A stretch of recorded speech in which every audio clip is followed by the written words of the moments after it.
Se você teve um pai, uma mãe, um parente, uma pessoa querida, uma amiga, um irmão que quebrou seu coração, não validou os seus sentimentos, não validou aquilo que você fez, jogou coisas na sua cara, gerou alguns tipos de abusos emocionais, que assim o mundo chama, esse vídeo, esse vlog de leitura vai ser perfeito para você.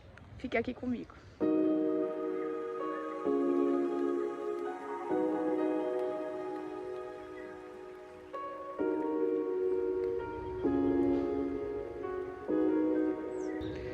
Talvez eu chore durante esse vlog de leitura porque esse livro quebrou meu coração. São apenas 83 páginas de um minúsculo livro que simplesmente mostra o quão mal é o nosso coração e o quanto nós precisamos nos achegar a Jesus. Nós precisamos inteiramente de Jesus.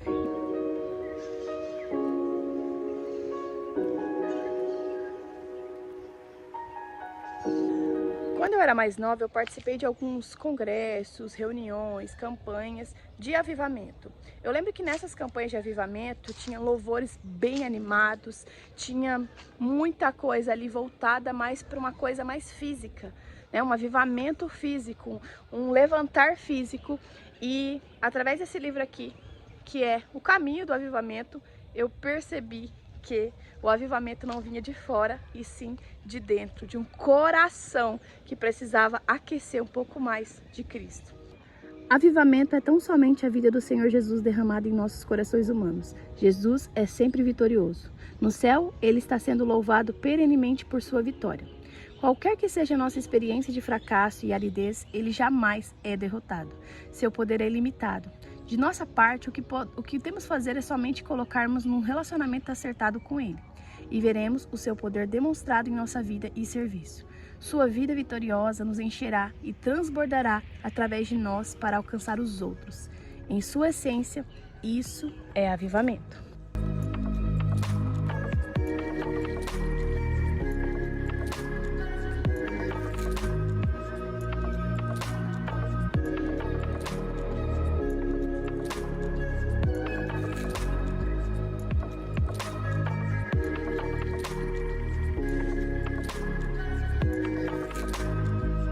É impossível alcançar o quebrantamento quando eu quero que a minha vontade seja feita e não a de Deus. Quando eu oro pedindo para que os meus desejos sejam supridos e não a vontade de Cristo prevaleça. O próprio Pai Nosso fala no final para a gente falar que seja feita a vontade de Deus.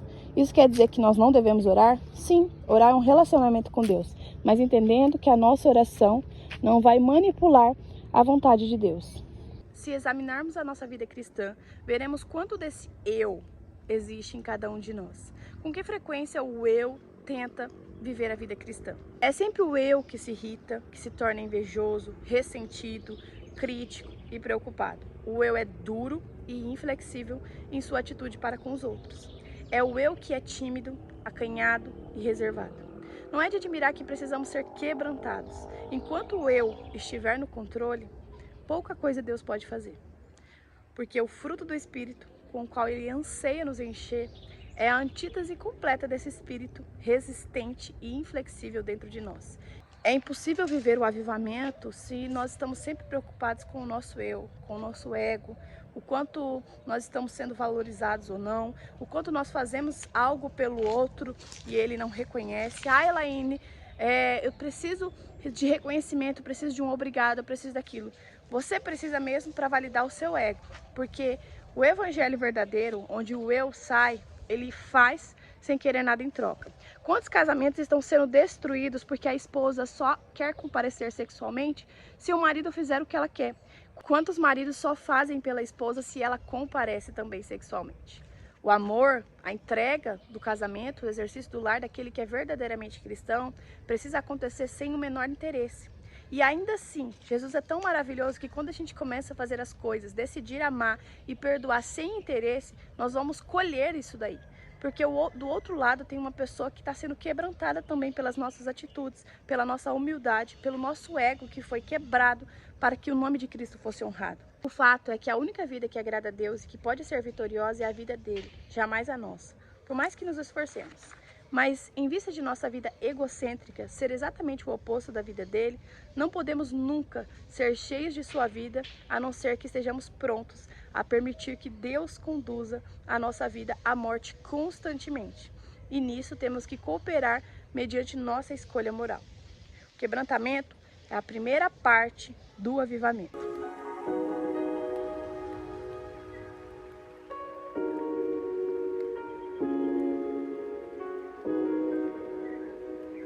Não há orgulho envolvido em dizer isso, porque a obra de encher até transbordar é inteiramente de Deus. Assim, no momento em que Deus encontra você humilhado e vazio, sua glória e poder podem correr para dentro de você. Só uma coisa que impede Jesus de encher o nosso cálice ao passar por nós: o pecado em suas multiformes manifestações. O Senhor Jesus não enche vasos sujos. Qualquer coisa que se origine do nosso eu, por menor que seja, vem do pecado. Tudo aquilo que vem da nossa carne, do nosso coração, é pecado. O que não é pecado é as coisas do alto. Tanto que a Bíblia nos explica os frutos do Espírito e os frutos da carne. Os frutos da carne vêm totalmente do meu eu, do seu eu, desde a queda. Mas os frutos do Espírito provêm da ação do Espírito Santo, o Consolador amado que Jesus deixou para nós quando subiu aos céus. Só vai ter esse Espírito Santo aqueles que realmente receberam a Cristo e estão dispostos a serem quebrantados diariamente. Ou seja, não tem como você requerer Espírito Santo daquele que não recebeu a Cristo verdadeiramente ainda.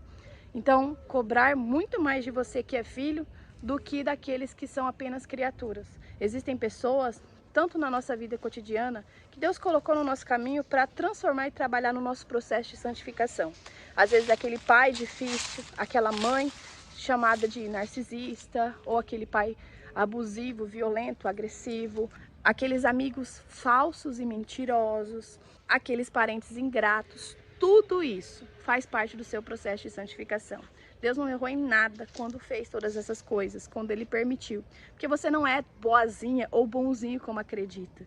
Nós viemos da raiz de Adão e Eva, nós não merecíamos nada. Nós moramos num universo que nós não criamos, respiramos um ar que nós não fizemos.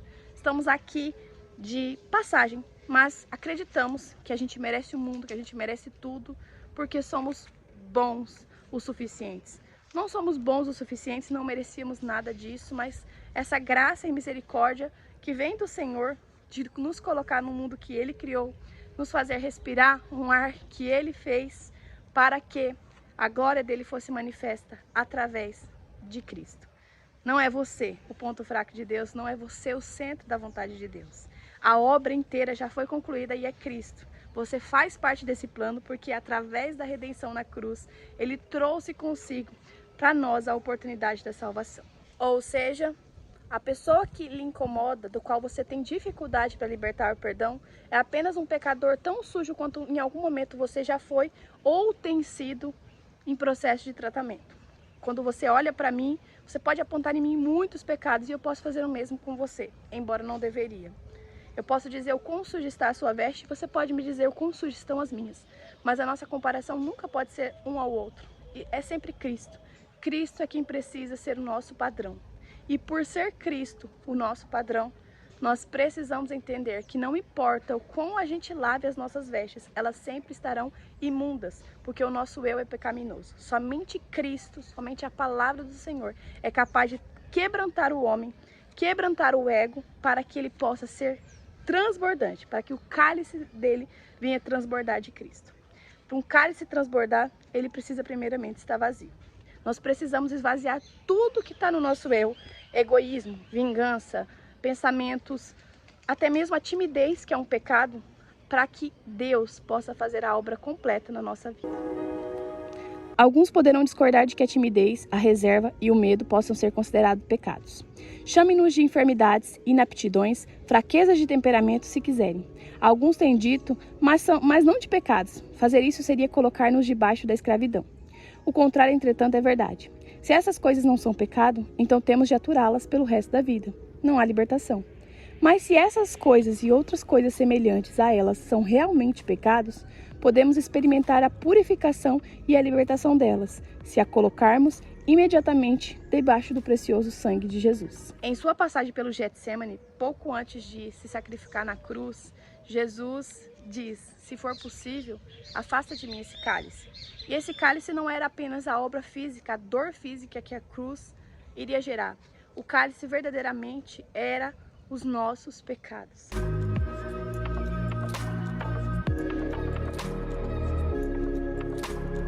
Quando o homem caiu e escolheu fazer de si mesmo, ao invés de Deus, o centro da sua vida, o resultado não foi só o homem perder a comunhão com Deus, mas também com seu semelhante. A história da primeira desavença do homem com Deus, no terceiro capítulo de Gênesis, vem em seguida do capítulo 4, pela história da primeira desavença do homem com o seu irmão, quando Caim mata Abel. A queda do homem consistiu simplesmente em que cada um se desviava pelo caminho. Se eu preferir o meu caminho ao caminho de Deus, é evidente que também estou preferindo o meu próprio caminho ao do meu próximo. O homem não afirma sua independência de Deus para tornar-se dependente do seu semelhante, a menos que não o possa evitar. Mas em um mundo em que cada pessoa quer fazer a própria vontade e não pode deixar de ser um mundo de tensões, barreiras, desentendimentos, lutas e conflitos. Quando eu digo que sou cristão e eu não quero ter comunhão com outras pessoas, eu não conheci verdadeiramente a Cristo. Um cristão que não quer ir à igreja por conta das pessoas, fazer aquilo ou oferecer uma mão, ser amigo, se estar disposto a ter comunhão com outras pessoas, é uma pessoa que ainda está em fase e processo de ser tratado, quebrantado verdadeiramente pelo Senhor. Lembre-se, por trás de cada atitude existe uma motivação. E a motivação sempre é uma motivação egoísta, porque o nosso coração é corrupto, o nosso coração é enganoso. Então, se eu não quero comunhão com as outras pessoas porque eu não quero me magoar, eu estou mais preocupada com o meu ego do que com a vontade de Deus. Se, porém, andarmos na luz, como Ele está na luz, mantemos comunhão um com os outros. E o sangue de Jesus, seu Filho, nos purifica de todo pecado. 1 João 1:7. A luz revela e as trevas escondem. Quando alguma coisa nos reprova, mostrando-nos como realmente somos, isso é luz. Todas essas coisas se manifestam porque a luz tudo manifesta. Mas sempre que fazemos ou dizemos alguma coisa, ou não dizemos nada, para esconder o que somos ou o que fizemos, isso é trevas. Esse capítulo aqui, que eu não tô lendo inteiro para vocês, eu vou deixar o link do livro aqui depois, se você quiser adquirir. Não é caro, é baratinho. Ele é pequenininho, mas muito forte. Ele fala um pouquinho sobre o padrão da fuga. Tem muitas pessoas que se afastam, fogem, para não tentar resolver. Claro que a Bíblia diz pra gente não se assentar na roda dos escarnecedores. Ou seja, a nossa intimidade precisa ser com pessoas que compartilham os mesmos princípios nossos. Mas o Senhor também vai permitir que no nosso meio, nos nossos familiares, em algumas casas o próprio marido ou a própria esposa, sejam esses escarnecedores. E isso é obra inteiramente da cruz. E fugir das pessoas, evitar contato, evitar situações, pode parecer cômodo psicologicamente falando, saudável psicologicamente falando, mas ele não cura nada, porque a luz, ela revela as coisas. Quando eu fujo, eu estou entrando em trevas, eu estou escondendo. A luz, ela revela e as trevas escondem. Então eu não estou tratando problemas e sentimentos, eu estou, na verdade, fugindo deles. Mas Elaine, como que eu não vou fugir de pessoas que me fazem mal, me atacam com palavras, fazem coisas terríveis, que acabam mexendo muito com meus sentimentos? E a resposta está exatamente em você. Não, você não vai conseguir controlar as ações da outra pessoa, mas você pode controlar como você vai reagir a isso. E essas pessoas, elas acabam te ferindo porque o seu ego tá muito cheio. Eu quero provar para as pessoas que eu sou boa, eu quero de alguma forma me justificar, e se torna impossível porque eu fico extremamente ofendida de ouvir que eu sou egoísta, de ouvir que fulano não gosta de mim. Eu fico extremamente ofendida, o meu ego é ferido quando eu não sou agradada, não sou elogiada pelo meu pai, pela minha mãe, pelos meus irmãos, quando eles não reconhecem tudo aquilo que eu fiz por eles. E a partir do momento que você está em busca de reconhecimento ou de bons tratamentos, você, na verdade, humanamente, só quer que o óbvio aconteça, mas em Cristo, você literalmente não está vivendo o Evangelho. Aquele Evangelho que diz, vire a outra face, caminha mais uma milha. É muito fácil amar quem gosta de você. Jesus deixou explícito no Evangelho que é muito fácil, que os maus também fazem isso. Amar quem te ama, presentear quem te presenteia, convidar para sua festa quem te convida. O desafio mesmo é amar os inimigos e orar pelos que te perseguem. E às vezes o seu perseguidor está dentro da sua própria família. E essa família, quem deu foi justamente Jesus, para o seu processo de santificação.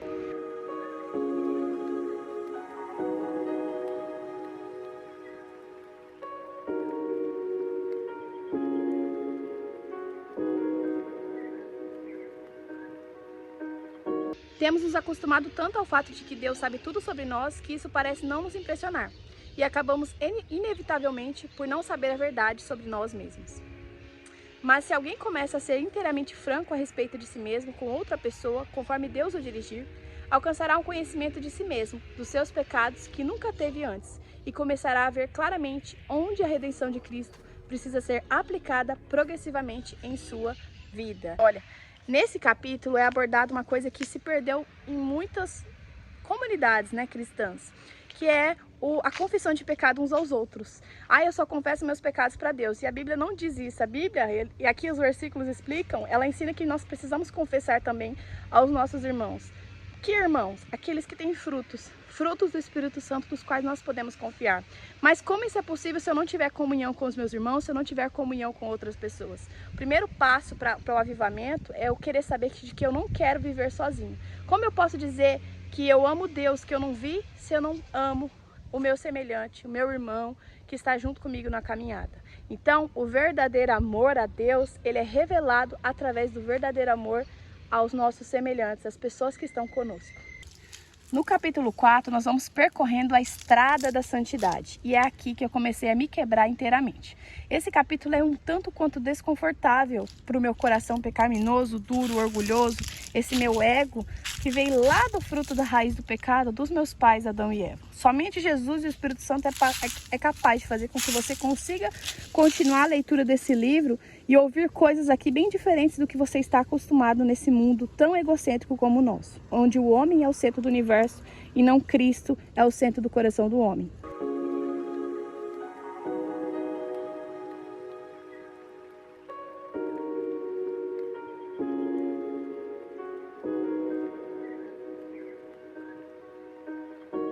E esse é o capítulo que começou a minha cura.